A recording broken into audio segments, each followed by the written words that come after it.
one last thing. Was there a moment in camp when it dawned on you that Ryan was up to this task? Because like you said, he hasn't been named the head coach. I mean, he's filling a chair for now. But was there a moment when you just, you watched him and how he handled something and went, okay, he's doing all right? I mean, you remember any kind of moment like that or day or? I think it was the third. I think it was the third. I got that. Yeah. I think it was the third day that he spoke with the team and just said, "That's Ryan." The first 2 days he was trying to do the organizational, perfunctory things, and then when he spoke to the team, he spoke from his heart that third day, and from there on, that's the way he's been running the football team. And I'd be remiss. I'm so impressed just working underneath and observing him and trying to help him, that I mean, he's got the it. When you work on the other side of the ball, you really don't get to sit in the room with him very much and game plan and do all that stuff. So our relationship was more friends than professional, because we don't do a lot together professionally. Observing him over the last, whatever it is, 25 days, he's got the it. Front row left. Doug? Greg, in the linebacker room, among the other guys in that fight, like Keandre Jones, Justin Hilliard, are they still in that mix, just maybe a step below those other guys, or how do they fit in? They really are. They're in. That's what I said. When we have tremendous depth, I didn't mention every guy, but right. They are in the mix. Justin Hilliard has just been a tremendous story for me. I love the kid, the way he has come back from injury and really worked himself into being a guy that we are very comfortable putting out on the field. And he's probably one of our top, 2 or 3 special teams players on the entire team. So he'll play a ton of downs, whether they're defense or special teams, but he is ready to play defense. And then Keandre Jones, there may not be a harder working guy on our football team. And he's battled through some things. He's one of the toughest guys. And I know he has not been 100%. He keeps going out. I think he's getting close now. And I'm anxious to see him be able to practice for a couple weeks where he's 100% and he's going without having to avoid some different things. But he'll play a lot as well. So we are going to play. The young guys might not get in the game, the newcomers, but they're very, very exciting to look at as well. They're really good players. So that room has, I think it's got a bright future, that room. And is Werner or Browning the middle linebacker? Barron's the middle linebacker. Barron's the middle linebacker. The cornerback situation, are there 2 starters and then backups? Are there going to be 3 guys or 4 guys all rotating equally? How will that work out? We'll stick to the 3-man rotation that we developed here a few years ago. I think the way we play, we play press coverage almost every down. And not only is it physically tiring, but it's mentally. Every down, this could be the one he's going deep, right? So, and those guys have done a great job. Kendall, Damon Arnett, and Jeff Okuda will be the 3 rotating. And we feel like we have at least 3 starters in that room. Again, that's a room that I'm getting more and more excited about every day, because we have some youth at the position as well that is getting better. And at this place, you better, because those corners tend to leave early. It's kind of been the formula around here. So we have to keep bringing those young guys up quickly, and they're doing that. So that's good. At defensive end, will Nick Bosa and Chase Young get more snaps than the other guys? We know there was a big rotation last year. How will you guys work that out when you have, especially a guy like Bosa, who's an All-American? Well, Nick will certainly get his share. You have to. He's a dominant football player, but Chase is an excellent player. Jonathan Cooper. I think those 3 will rotate, and then from there we'll see, Ja'Shawn Cornell and whoever else may get in the game at defensive end. But excited about that group. They're really, they have a chance to be special. And then just big picture. How much of, if you had to break it down, how much of being a head coach really is during the week, practice, training camp, game plan, culture, leadership, versus how much is the 3 hours on Saturday making decisions, making in-game adjustments? We know Urban's not going to be here for 3 games. I'm just trying to get a feel for how much he'll be missed on those Saturdays versus how much you miss the head coach with everything else in a program. That's an interesting question, because certainly when you're a head coach, you chart the vision of the program, and that's the number one thing.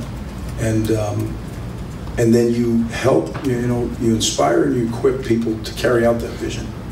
So that's a big, big job. But you can't underscore game day either.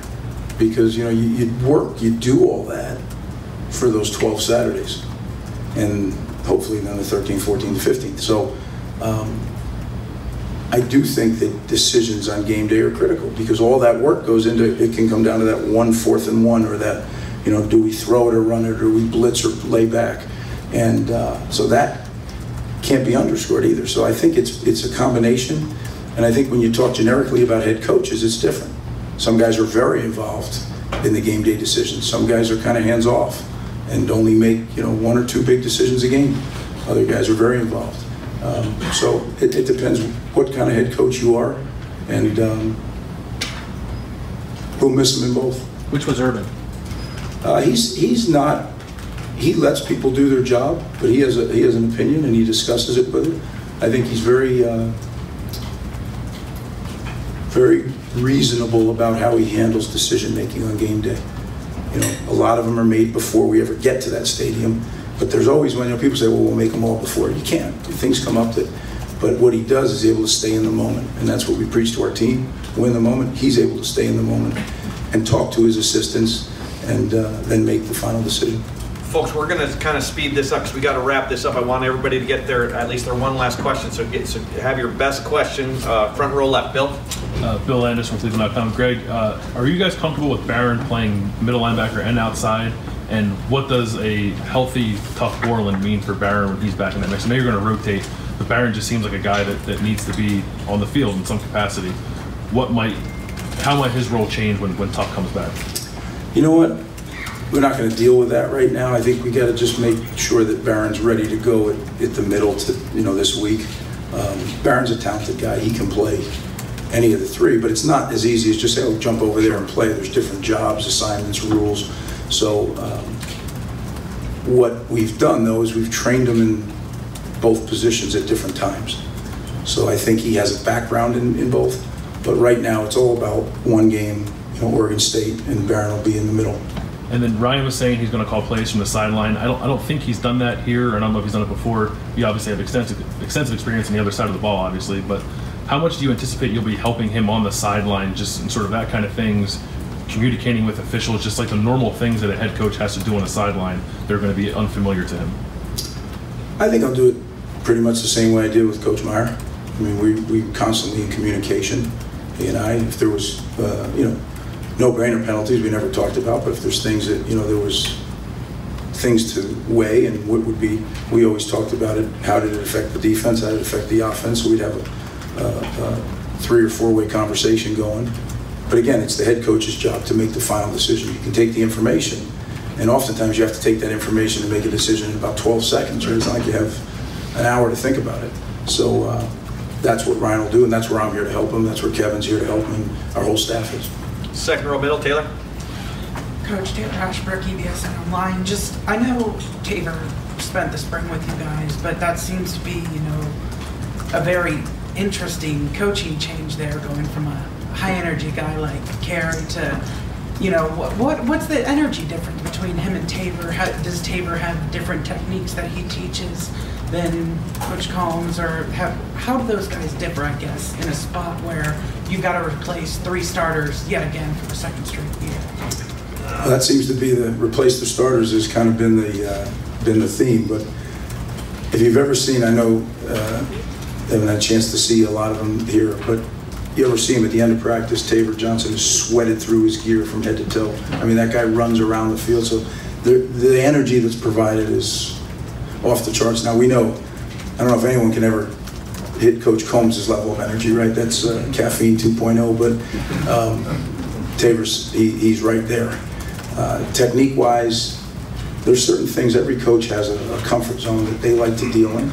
And just like we talked about earlier with Alex, Tabor's brought some ideas into our defensive staff room. That's why change, although it's sad to lose buddies and lose the chemistry that you have, change is good. And as a head coach, I never was scared of that when guys moved on to different jobs, because you bring new people in, they bring new ideas in. The only thing that has to happen is it has to fit into the philosophy of the program that you're joining. And we always gain, good ideas and good techniques and motivational things, and Tabor's provided that, just as Alex has. 4th row right, Aaron. Aaron Goldstein, Spectrum Sports, coaching the 26 days since Irvin was placed under administrative leave, have you or any of the other coaching staff had any chance to interact with him at all, whether you're reaching out to him or he reach out to you, or the interactions been like? Well, you know, Irvin is, before he's my boss, he's a friend. I've known him for over 20 years. So when I was allowed to, I did communicate, and that's personal. It wasn't about football, it was about him, because I was worried about him. I'll leave it at that. Front row right, Dom. Coach Dom Taveri, 10 TV. Sometimes adversity brings the football team closer. Have you seen any of that, and what do you expect to see on Saturday? Well, I think you're right on that, Don. I think we've all seen that in different walks of life. But I think what it did in this instance is our leadership, which was really good. I think they would have, if Coach Meyer was here, they would have led in a very, very good way. But I think they really stepped it up. You know, you're sitting where Johnny Dixon sits in special teams, and I can just picture Johnny and Terry and Paris. I mean, you're talking about three great leaders, and they acted like grown men. And I mean grown men not only holding others accountable, but teaching younger guys. And I'm sure they would have done it to a degree anyway, but I think, like Ryan has talked to all of us about, we all had to step up our game a little bit. And I think our leadership has done that, and I think that's, the adversity has brought that out. Have you ever been on a team where three receivers were captains? You know, because you often think of receivers as those guys out on the edge, so to speak. Right. No, I've never been. You're right. It's, you know, oftentimes the further you get away from the ball, you're right. They're on the edge is a good way to put it. They're out there. I don't know if you meant it that way, but they are. They're out there on the edge. And they don't deal with the others very much. They deal with themselves, and they deal. So it is unique, but I think it's a testament to the work ethic those guys provide year-round. You know, you talk to Nick, they're unbelievable, the way they train, the way they carry themselves, and well-deserved. I think our captains really are.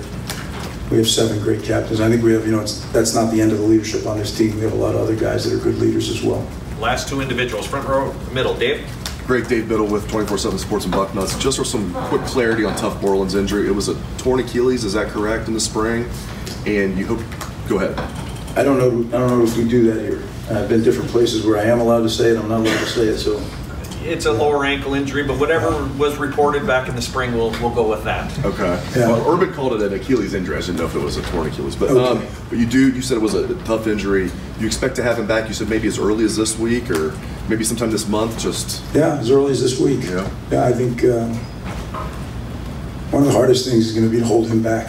If you know Tough at all, he is a laser-focused guy, and he's put that laser focus on his recovery and getting ready to play. We're going to be smart, Bill. And final question, back row, middle, Steve? Hey, Coach, the change in the freshman rule to allow the guys to play up to 4 games and still keep their red shirt, how much does that kind of factor into your thinking going into these first couple games? And if you can, on your side of the ball, do you have 3, 4, 5 freshmen who you are pretty positive are going to play in this game? 3 freshmen. Well, I think that the rule you're mentioning, I don't know if everybody's aware, you know, you can play in 4 games at any time in the season and still maintain your eligibility to have another year. And that's a huge change. And I think there's a lot of strategic thinking that should go into it. I'm not sure everywhere that's happening, but it is here.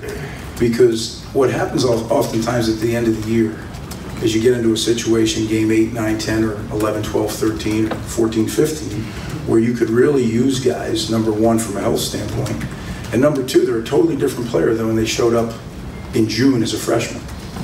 Totally different player. When they've gone through a summer of training, a training camp, and all those practices in preparation, they actually are ready by that time to make a big contribution. So strategically, some do you play early, and some do you wait and see and save in the fact that you might need them down the stretch, and they could actually have a huge impact on your success down the stretch. So there's a lot of strategy involved. And the second part of your question? Just 3 or 4 names of guys, maybe guys lost the stripe early, or ODI, whoever, that who are maybe 4 or 5 true freshmen you have a good idea are going to play. Well, I think that I always hate to do that. You know why? And I know some coaches do that. It's everybody's hill. I think there's so much pressure on freshmen already, and at a place like Ohio State, there's even more pressure because these are 4- and 5-star players that everybody expects them to instantly be great players, and it's not that easy all the time. But you will see some freshmen out there playing on special teams.